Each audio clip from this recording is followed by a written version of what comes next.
तो आज का पहला क्वेश्चन है question number 13। NO2 positive charge, NO3 negative charge and ammonium ion में नाइट्रोजन के परमाणु ऑर्बिटलों का संकरण है। तो आपको इनमें संकरण बताना है। तो हम सभी जानते हैं कि NH4 इसमें आपको 4 सिग्मा बांड मिलेंगे। तो यहाँ पर आपका जो संकरण होगा वो होगा sp3 संकरण। वहीं बात करें हम NO3 में, तो यहाँ पर आपको sp2 संकरण मिलेगा और NO2 पॉजिटिव में आपको मिलेगा sp संकरण, क्योंकि यहाँ पर आपको एक सिग्मा और एक पाई मिलेंगे। तो इस तरह से हमारा जो राइट ऑप्शन है ऑप्शन बी है, sp, sp2 एंड sp3 संकरण। तो हमारे क्वेश्चन नंबर 13 का आंसर है ऑप्शन बी। चलते हैं अगले क्वेश्चन की ओर। Which of the following molecule is linear. तो आपको बताना है कि निम्नलिखित में से कौन सा अणु रेखीय है। तो अभी हम लोगों ने पढ़ा कि NO2 जो पॉजिटिव है इसमें आपका sp संकरण पाया जाता है, और हम सभी जानते हैं कि sp संकरण की जो संरचना होती है वो रेखीय होती है। तो इस प्रकार से हमारा जो यहाँ पर राइट ऑप्शन ऑप्शन बी है, NO2 पॉजिटिव चार्ज। आगे चलते हैं क्वेश्चन नंबर 15 की ओर। Which of the following is soluble in water. तो आपको यहाँ पर बताना है कि निम्न में से कौन से जल में घुलनशील है। तो मैंने पिछले वीडियो में आपको बताया था कि जो अल्कोहल होते हैं उनमें हाइड्रोजन बॉन्ड पाई जाती है, और हाइड्रोजन बॉन्ड के कारण ये वाटर सॉल्युबल होते हैं, क्योंकि जितने भी पोलर कंपाउंड होते हैं वो पोलर सॉल्वेंट में ही डिज़ोल्व होते हैं।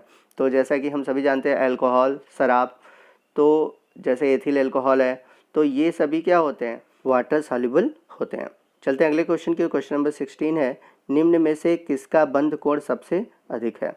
तो आपको बताना है कि which of the following possesses maximum bond angle.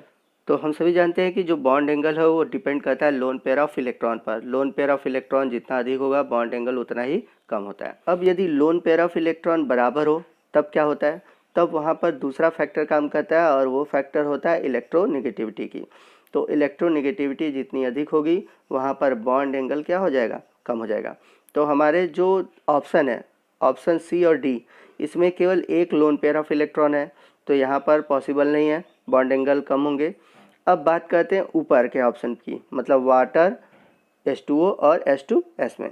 तो H2O और H2S में अगर देखा जाए दोनों में जो लोन पेयर ऑफ इलेक्ट्रॉन है बराबर बराबर है, दोनों में 2 लोन पेयर ऑफ इलेक्ट्रॉन है। अब ऑक्सीजन और सल्फर की इलेक्ट्रोनेगेटिविटी को देखें तो ऑक्सीजन की इलेक्ट्रोनेगेटिविटी क्या है, अधिक है, सल्फर की कम है। तो ऑक्सीजन की इलेक्ट्रोनेगेटिविटी अधिक होने के कारण इसकी जो बॉन्ड एंगल होगी वो कम होगी, और H2S की बॉन्ड एंगल क्या होगी, अधिक होगी। तो इस वजह से हमारा जो यहाँ पर राइट ऑप्शन बनता है वो है ऑप्शन बी, H2S। हमारा अगला क्वेश्चन है, निम्न में से इलेक्ट्रॉन की कमी वाला अणु है। तो आपको बताना है कि इसमें से कौन सा लुईस एसिड है। तो आपने ज़रूर पढ़ा होगा, सिंपल सा है, BCl3। और बोरान के जितने भी कंपाउंड होते हैं वो क्या होते हैं, लुईस एसिड होते हैं, क्योंकि वहाँ पर इलेक्ट्रॉन की कमी पाई जाती है, जिसके कारण ये जोड़ों में इलेक्ट्रॉन लेते हैं। आइए चलते हैं अगले क्वेश्चन की ओर। क्वेश्चन नंबर 18 है, LIF में बंध लंबाई होगी। तो आपको बताना है the bond length in LIF will be. तो यहाँ पर आपको कंपेयर करना है और कंपेयर करके आंसर को बताना है। तो यहाँ पर जो LIF है आपका एक आयनिक कंपाउंड है, और इसकी जो साइज़ होती है वो NaF से कम होती है। तो इसलिए हमारा जो राइट ऑप्शन होगा ऑप्शन ए होगा, less than that of NaF। Question number 19, तो यहाँ पे भी क्वेश्चन वही आ गया है, आइए मैं पढ़ दे रहा हूँ। H2O, H2S, H2Se तथा H2Te में किसका उच्चतम क्वथनांक है। तो यहाँ पर आपको हाईएस्ट बॉइलिंग पॉइंट बताना है, और मैंने पीछे भी बताया था कि जिनमें हाइड्रोजन बॉन्डिंग पाई जाती है उनमें हाईएस्ट आपका क्या होता है, बॉइलिंग पॉइंट होता है। और हम सभी जानते हैं कि वाटर में हाइड्रोजन बॉन्डिंग पाई जाती है। तो यहाँ पर right option option A, H2O, because the hydrogen bonding. Question number 20 है, in Xe4 the type of hybridisation of Xe and geometry of XeF4 molecule respectively are. तो Xe4 की जो स्ट्रक्चर होगी वो होगी स्क्वायर पिरामिडल। आइए बात करते हैं इसके हाइब्रिडाइजेशन की। तो Xe के बाहरी कोष में होते हैं 8 इलेक्ट्रॉन, तो 8 इलेक्ट्रॉन में से 4 इलेक्ट्रॉन ले जाएंगे फ्लोरीन, और बाकी जो बचे हुए 4 होंगे वो लोन पेयर ऑफ इलेक्ट्रॉन बना देंगे। तो यहाँ पर आपके फ्लोरीन के हो गए 4 सिग्मा, और ये जो लोन पेयर के बचे हुए आपके इलेक्ट्रॉन है वो बना देंगे 2 सिग्मा। तो इस तरह से 6 सिग्मा बनेंगी। तो 6 सिग्मा के लिए आपका संकरण क्या होगा, sp3d2। तो यहाँ पर राइट ऑप्शन है option C, sp3d2 and square planar. बढ़ते हैं अगले क्वेश्चन की ओर। क्वेश्चन नंबर 21 है, the melting point of covalent compound are low because. तो यहाँ पर आपको बताना है कि सहसंयोजक यौगिकों के गलनांक कम क्यों होते हैं। तो सहसंयोजक यौगिकों के मध्य क्या होता है, वान डेर वाल फोर्स पाया जाता है। तो यहाँ पर राइट जो ऑप्शन है ऑप्शन फर्स्ट। तो वान डेर वाल जो होते हैं बहुत वीक होते हैं, जो आसानी से क्या होते हैं, गर्म करने पर टूट जाते हैं। तो इसलिए इनकी जो मेल्टिंग पॉइंट होती है वो कम होती है। क्वेश्चन नंबर 22 है आइसो स्ट्रक्चर आर। तो यहाँ पर आपको बताना है कि समसंरचनात्मक कौन है। तो हम सभी जानते हैं कि जिनके संकरण समान होंगे वो होंगे आइसो स्ट्रक्चरल।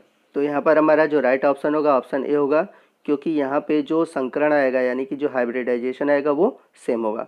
बढ़ते हैं अगले क्वेश्चन की ओर। क्वेश्चन नंबर 23 है the maximum valency show by nitrogen and phosphorus are respectively. तो यहाँ पर आपको बताना है कि नाइट्रोजन और फास्फोरस की जो अधिकतम संयोजकता कितनी होती है। तो इनकी अधिकतम जो संयोजकता होती है वो 3 से लेकर 5 तक होती है। तो right option option first. Question number 24 है the coordination geometry and hybridisation of N and B atom in a 1:1 ratio complex of BF3 and NH3 are. यहाँ पर आपको NH3 और BF3 की ज्यामिति को बताना है। तो अमोनिया में जो संकरण होता है वो sp3 संकरण होता है और BF3 में जो संकरण होगा वो होगा sp2। तो sp3 संकरण है तो यहाँ पर lone pair of electron ammonia में होता है, इसलिए इसका जो स्ट्रक्चर होता है पिरामिडल होता है।